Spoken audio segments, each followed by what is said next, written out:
Olá, tudo bem com você? Espero que sim. Eu vou fazer um vídeo sem roteiro, justamente para atender a razão pela qual eu vou fazer o vídeo.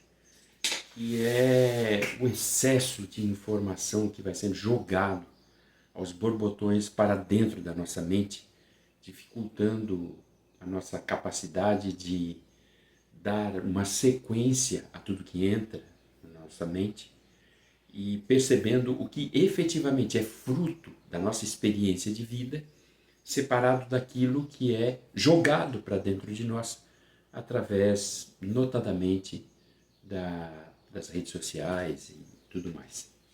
Então, por isso eu quero fazer de improviso, sem roteirizar. Vai faltar algumas coisas, provavelmente eu vou falar coisas sem referências bibliográficas, vai ser tudo o que tem na cabeça, juntando com as experiências de vida, ou a construção própria de cada um de nós, que é a nossa realidade, a bem da verdade. Mas vamos lá. O que você percebe quando você se defronta com esse acúmulo de informações que é jogada para dentro de você? Primeiro, uma coisa natural. A veracidade daquilo que entra pela sua cabeça é mínima. A esmagadora maioria das coisas que nós deixamos entrar, para as quais nós abrimos as portas, são opiniões, até aí tudo certo, todo mundo tem direito à opinião, são opiniões, mas que são mascaradas, e aí vem o erro, mascaradas como fatos, como fundamento, como ciência, como filosofia, seja o que for, porque nós confundimos a realidade da vida apenas com aquilo que a ciência valida, e não é verdade. A ciência é um dos campos de atenção da mente humana. Tem vários campos de atenção da mente humana. A ciência valida aquilo que tem relação com o que está ao alcance dela, os fenômenos, notadamente os de ordem material. Portanto, a primeira questão, a primeira grande dificuldade que nós estamos encontrando hoje é identificar aquilo que tem fundamento daquilo que não tem fundamento. O segundo ponto são os elementos contraditórios, ou conflitantes, melhor. A expressão melhor seria conflitantes. Os elementos conflitantes são aqueles do tipo que você recebe a informação dizendo desde coisas banais, tipo acorde às 5 da manhã, e outro dizendo não acorde às 5 da manhã. Um dizendo coma lentilhas e o outro dizendo fuja das lentilhas. Um dizendo faça exercício sem comer nada pela manhã e outro dizendo se empanturre com 2 quilos de carne antes de fazer qualquer exercício. Tem sugestão de vida para todo gosto. A rede social é um mercado persa e tem sugestão de vida para todo gosto. Para o nosso desenvolvimento, isso é péssimo, porque quando nós recebemos informações conflitantes, a nossa tendência é parar, ao menos para tentar identificar qual delas tem validade. Às vezes, nem isso fazemos, simplesmente paramos e abandonamos aquilo que teríamos interesse em fazer, dado o fato de que na nossa cabeça está ficando muito difícil, porque existem centenas de informações conflitando. Então, esse é um outro elemento que é dificultador. O terceiro elemento é a ausência da realidade, a realidade onde a tua vida acontece.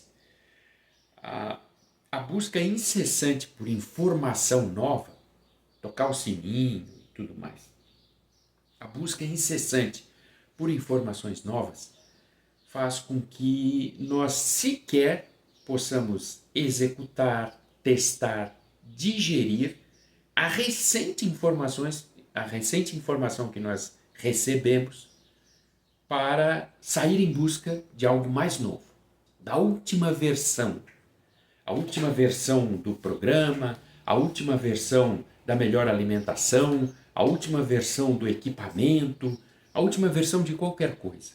E essa busca desenfreada, desesperada pela novidade, não pela inovação, pela novidade, acaba fazendo com que também haja uma perda substancial de qualidade na nossa vida, uma vez que nós tendemos a abandonar coisas que muitas das vezes funcionam muito bem e por um longo tempo.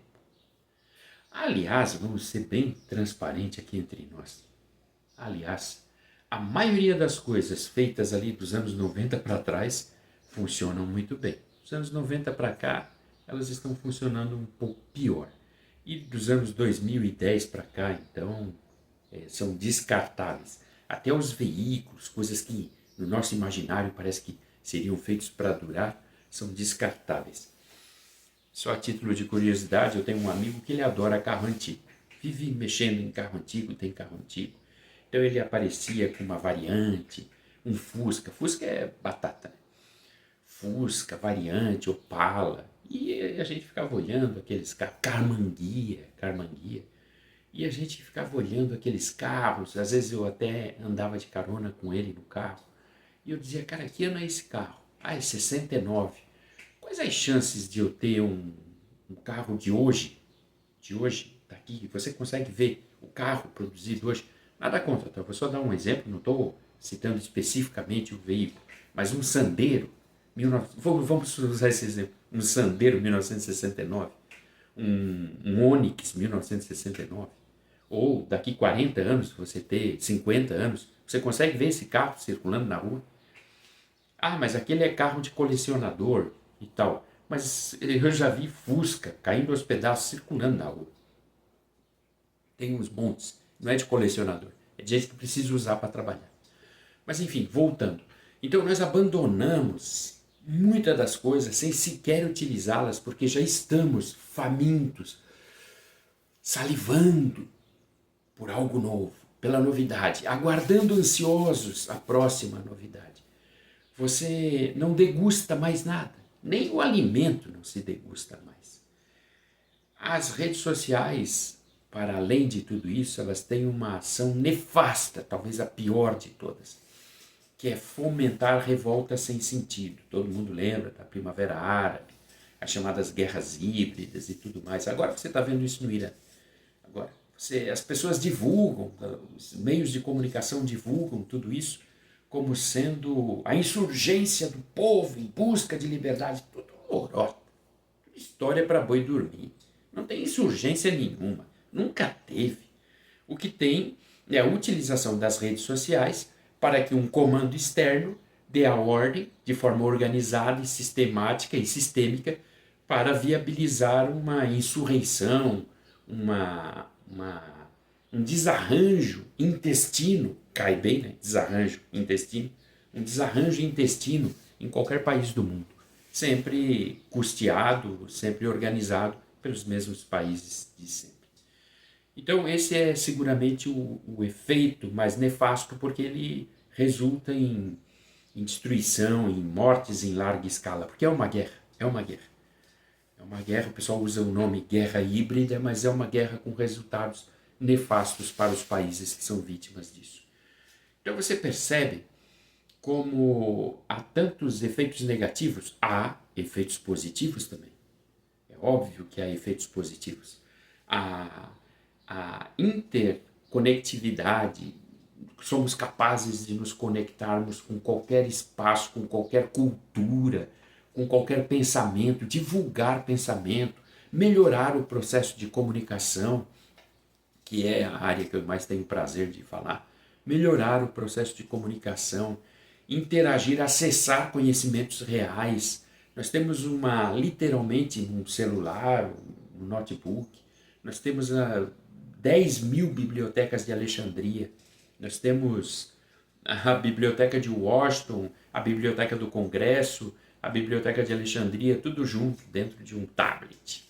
Você pode acessar o conhecimento de onde você quiser. Você pode fazer uma pergunta e ter uma resposta imediatamente. A questão é, você sabe que pergunta você está fazendo ou quer fazer? Ou se a pergunta que você está fazendo É realmente a pergunta que você quer fazer? Atende à sua necessidade? Essa é a questão. Quando nós temos um volume gigantesco de informações jogadas dentro de nós, e a maioria delas com interesses escusos, porque mesmo aquela informação que nos é dada apenas para dar, clickbait, para que a gente acesse, para que a gente abra o canal, para o cara ganhar mais, é um interesse escuso. Afinal de contas, ele está pouco se lixando, pouco se importando com o conteúdo, com a veracidade, com o alcance. O alcance ele está se importando e muito, mas com o resultado que a divulgação do que ele está falando vai trazer, se é benéfico, se é maléfico, está pouco se lixando. Ele quer mais é que você entre no canal dele, dê seu like, sei lá, sua curtida, qualquer coisa do gênero, e depois isso se converta em monetização. Para além disso, tem as discussões intermináveis sobre nada, que também ocupam espaço de vida. Ocupam espaço de vida porque ficam duas pessoas falando sobre as coisas mais inúteis, duas ou mais pessoas às vezes, falando sobre coisas inúteis, reproduzindo argumentos que já foram utilizados há larga, dias, semanas a fio, e você está ali porque está meio angustiado, meio sem saber o que fazer da sua própria existência, meio confuso, até porque recebe tanta informação, está ali, apenas deglutindo aquele lixo convertido em alimento comunicativo. E você acha que isso facilita ou dificulta a sua capacidade de questionar, de fazer perguntas? Abre parênteses, porque são as perguntas que nos fazem caminhar, não são as respostas. As respostas, de regra, elas nos levam... Aliás, se você é um bom perguntador, toda resposta te leva a uma outra pergunta. É isso que nos faz andar. Então, eu estava ali sentado, refletindo sobre isso e digo, cara, para onde eu estou caminhando? Com que qualidade eu estou caminhando? Com que resultados eu estou caminhando? Quer dizer, a minha vida real, ela só interessa a mim mesmo. A sua vida real, a vida que você tem aí, que você está agora tendo a oportunidade de interagir, ela só interessa a você. Eu sinto muito a nossa jornada, se você pensa, né, que pode ser de outra forma também, quem vai saber. Mas eu trabalho com isso, trabalho com essa lógica de funcionamento. A nossa jornada é absolutamente solitária e intransferível. Todo o nosso processo decisório é absolutamente solitário e intransferível. E por mais que você esteja rodeado de pessoas que você ame, que amem você, que você diz que ama e que dizem que amam você, mas o ato de você parar e tomar uma decisão, fazer uma escolha, questionar esse ato recortado na sua existência, ele é absolutamente solitário. E por isso a sua vida só depende de você e só interessa a você. Mesmo as pessoas mais próximas de você, elas jamais vão se interessar pela sua vida como você mesmo. E se isso acontecer, tem algo errado. Se alguém se interessar pela sua vida, primeiro que vai estar usando você. Segundo que, mesmo que seja na melhor boa-fé, vai conduzir você. Então, a realidade é essa. Só você se interessa pela sua vida real. E dito isso, aí eu volto para todos os elementos anteriores. Todos os elementos anteriores mais contribuem ou mais dificultam o exercício de, primeiro, pensar. Segundo, pensar com autenticidade. Terceiro, identificar se esse pensamento está corroborado por coisas que a sua experiência de vida validaram. E quarto, se esse conjunto está lhe dando a condição de fazer boas perguntas sobre a vida, sobre você, enfim, boas perguntas. Porque senão, tudo perde o sentido muito rápido. E quando não há sentido, não há propósito. Abre parênteses de novo. Há diferença entre sentido e propósito. O Propósito você pode e até deve ter vários durante a vida. O sentido, não, o sentido é aquilo que você dá como conteúdo essencial da sua existência. Sua existência tem um conteúdo essencial, como se fosse a alma da sua existência. Isso é o sentido. Dar sentido à vida. Propósito, não. Eu posso ter um propósito quando eu tenho 16 anos, os meus propósitos são de ter carreira, fazer faculdade, ganhar dinheiro. Quando eu tenho 40 anos, os meus propósitos, já tenho filhos, já tenho vida, já construí coisas e tal, meus propósitos mudam. Ah, eu gostaria de conhecer o mundo, fazer viagens. Quando eu tenho 60 anos, meus propósitos mudam de novo. Então, propósito, você tem vários. Sentido é a essência que você dá à razão de ser da sua vida, da sua existência. Feito esse parêntese, voltando à nossa reflexão, qual a melhor forma de interagir com isso, então? Qual a melhor forma de eu extrair das redes sociais, do conhecimento disponibilizado, das interações? Qual a melhor forma de eu extrair o melhor disso sem me deixar contaminar pelo pior disso? Eu trabalho com a ideia que a melhor forma é ter uma constância na relação interna comigo mesmo. Então eu converto as redes sociais realmente em entretenimento. Elas são um entretenimento, como a TV foi entretenimento por quase 80 anos, como o rádio foi entretenimento por 100 anos, como os livros, muitas das vezes são um entretenimento. Você lê um romance policial, como entretenimento. Espero que você ainda leia livros. E, em razão disso, ela ocupa um espaço, mas ela não se torna a fonte inesgotável da minha existência. A existência, ela permanece analógica. Ela não é literalmente digital, como muitas das vezes nos é vendido. Muitas das vezes nos é vendido a ideia de que a nossa existência é literalmente digital. Não é. Nossa existência é analógica, é de toque, é de pegar coisas, é de virar páginas, é de ter um tempo para apreciar as coisas, sabe? Quando eu era jovem, saía uma música que a gente gostava, esse aqui são discos novos, né, que saíram agora. Eu tenho discos antigos, mas são discos novos. Eu ainda tenho um aparelho de... E aí você abria, sabe? Abria, você lia, tinha um encarte. Aí você tirava o disco de dentro, sabe? Aquela coisa maravilhosa. Pensa bem, tirava o disco. Olha só, coisa linda. Isso aqui é maravilhoso. Para mim é a maior obra-prima do rock, da história do rock. The Dark Side of the Moon. Aí você passava flanela, limpava, cheirava, botava no toca-discos, fechava a porta do quarto. Havia um ritual. Até hoje eu tenho que guardar isso com cuidado. Havia um ritual. Botava o disco, deitava na cama, fechava os olhos. E vinham os primeiros acordes.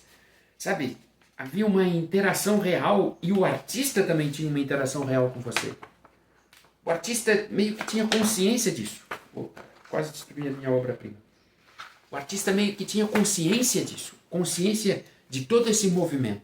Claro que com o advento dessas pragas aí, digitais, com todo o respeito, com o advento dessas coisas digitais, que você bota 100 mil músicas num, sei lá, nem bota, né? Tem ali à disposição um aplicativo. O próprio artista percebe que essa essência deixou de existir. E aí ele converte aquilo num faz de conta, que ele produz música, e você faz de conta que ouve música. Você não está ouvindo mais música faz tempo. Não você aí, que é uma pessoa inteligente, uma pessoa boa. Você está curtindo, mas a maioria das pessoas não ouve mais música e não se produz mais música. Porque todo esse conteúdo, essa coisa de você ter os estágios para alcançar o ápice daquilo que você quer, meio que se perderam. eu tinha que ir na loja, eu tinha que escolher, primeiro que era caro, né? A maioria de nós tinha dificuldade de comprar um disco, um LP. Aí eu ia na loja, escolhia o CD, até sair da loja e ir para casa. Ah, que coisa, saía pensando em tudo. Todo aquele ritual, limpa, passa flanela, põe o disco, pá. Pega um livro delicioso, qualquer livro que você tenha, sabe? Eu tenho aqui, ó, Histórias Reais de Machado de Assis, tem toneladas. Aí você abre, senta, lê, essa coisa toda. E de repente nos venderam que nada disso fazia sentido. Beleza, tudo bem. Porque qualquer pessoa pode ter o direito de nos vender o que bem entender. Mas quem tem que decidir se a sua vida faz sentido ou não é você. E você percebe se você está decidindo isso. Porque se você não está decidindo isso, ou você não se sente decidindo isso, não tenha dúvidas. Alguém está decidindo por você. Então eu espero que, se não for você, você chute para fora e tome as rédeas. Se for você, parabéns. E eu já falei demais. Depois a gente continua em outro papo. Um abraço, felicidades.